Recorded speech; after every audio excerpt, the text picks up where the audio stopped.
وہ فارمولہ جو بیس خدا نے بتایا تھا کہ تعلقات میں اس نے گھر نہ جانا کہ یہ تعلقات تجھے تباہ و برباد کر دیں، کہ دنیا میں رہو لیکن اس طرح نہ رہو کہ یہ دنیا تجھے خدا سے کیا کر دے، غافل کر دے۔ مسافر ہو، کپڑے آج پہنے میلے ہو گئے بدن سے اتار دو، اب بندہ کہے میں نے کپڑے اتارنے نہیں ہیں، مجھے کپڑوں سے بڑا عشق ہے، تو یہی کپڑے اس کے وبال جان بن جائیں گے۔ فرمایا اولاد سے اتنی محبت نہ کرنا۔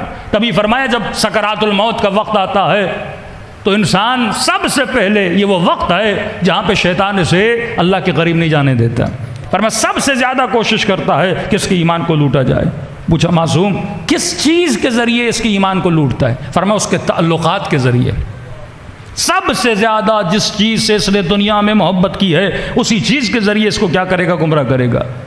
اور فرمایا اعمال کو جس طرح مجسم کیا جاتا ہے، مثلا بیٹے سے بہت زیادہ محبت تھی، شیطان اس کے سامنے عالم مثال میں اس کا بیٹا لائے گا، اس کے گلے پہ چھری رکھے گا، کہے گا میری بات مانو ورنہ تیرے بیٹے کے گلے کو کیا کر دوں گا، کاٹ دوں گا، کلمہ پڑھو گے تو تیرا بیٹا کٹ جائے گا۔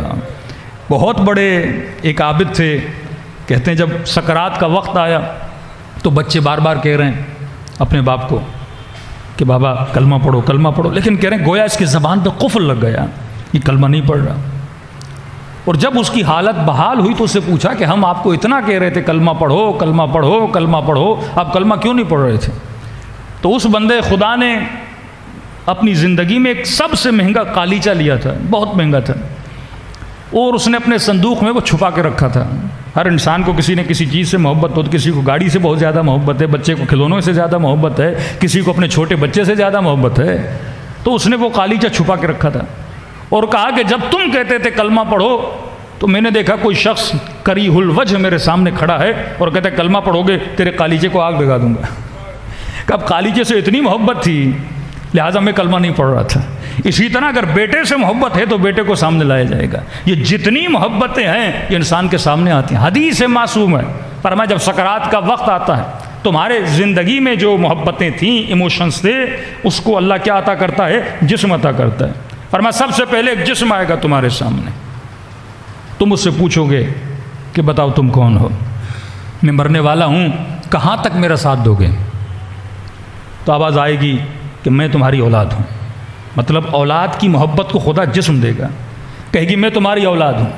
پھر یہ جو مرنے والا شخص سے پوچھے گا کہاں تک میرے ساتھ چلو گے، تو یہ آواز دے کر کہے گی کہ بابا ہم صرف قبر تک آپ کے ساتھ ہیں، اس سے زیادہ ہم آگے نہیں چل سکتے۔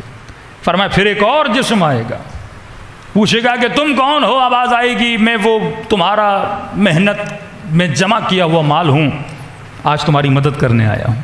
پوچھے گا اے میرے مال کہاں تک میرے ساتھ چلو گے، کتنی میری مدد کرو گے؟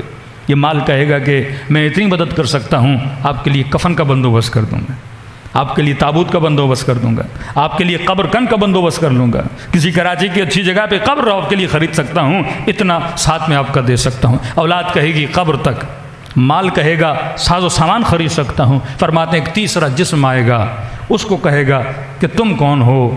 آواز دے کر کہے گا میں وہ ہوں جس پر تم نے زندگی میں سب سے کم توجہ دی تھی۔ کہا کہاں تک ساتھ چلو گے؟ کہا قبر میں بھی تیرے ساتھ ہوں، برزخ میں بھی تیرے ساتھ ہوں، قیامت میں بھی تیرے ساتھ ہوں، لیکن میں بہت کمزور ہو چکا ہوں، بہت نحیف ہو چکا ہوں۔ پوچھے گا تم قیامت تک میرے ساتھ چلو گے؟ بتاؤ تو صحیح تم کون ہو؟ کہ میں وہی ہوں جس کی طرف کم توجہ دی تھی۔ کہ کیا نام ہے تمہارا؟ آواز آئے گی میں تمہارا عمل ہوں۔ تم نے سب سے زیادہ جس چیز پہ کم توجہ دی تھی وہ اپنی عمل کی طرف کم توجہ دی تھی۔ یہ بتاؤ نماز کے اوپر کتنا فوکس کیا تھا، نماز شب کے اوپر کتنا فوکس کیا تھا، قرآن کی تلاوت دن میں تم نے کتنی بار کی تھی، اپنے وقت کے امام سے کتنی بار تم نے باتیں کی تھی، اپنے رب عالمین سے کتنی دیر باتیں کی تھی۔ حاسبو قبل ان تحاسبو، اس سے پہلے کہ تمہارا حساب و کتاب کیا جائے بتا تم نے اپنا حساب و کتاب کتنا دیا تھا۔ آیت اللہ العظمہ دستغیر دونہان کبیرہ میں فرماتے ہیں اگر ہر انسان یہ 40 فارمولے یاد کر لے کہ یہ وہ فارمولے ہیں جو میری زندگی کو تباہ کرتے ہیں، مفاتیح الجنان پڑھ لے یہ وہ فارمولے ہیں جو جنت کی کنجیاں بنتی ہیں، 24 گھنٹے میں انسان تھوڑی کیلکولیشن کرے کہ واقعاً میں نے آج کتنی جنت کمائی ہے اور کتنی جہنم کمائی ہے، یہ وہی انسان ہے جو اپنا عمل بناتا ہے۔ تو فرمایا اولاد قبر تک چلے گی، بیوی مرنے کے بعد ہی طلاق ہو جاتی ہے، پیسہ صرف قبر تک کام آتا ہے، لیکن جو چیز ہمیشہ تمہارے ساتھ رہتی ہے وہ تمہارا عمل ہے۔ یہ 1 گھنٹہ جو مجلس امام حسین میں آئے ہو یہ کئی کروڑوں گھنٹے بن کے عالم برزخ میں تمہاری مدد کریں گے۔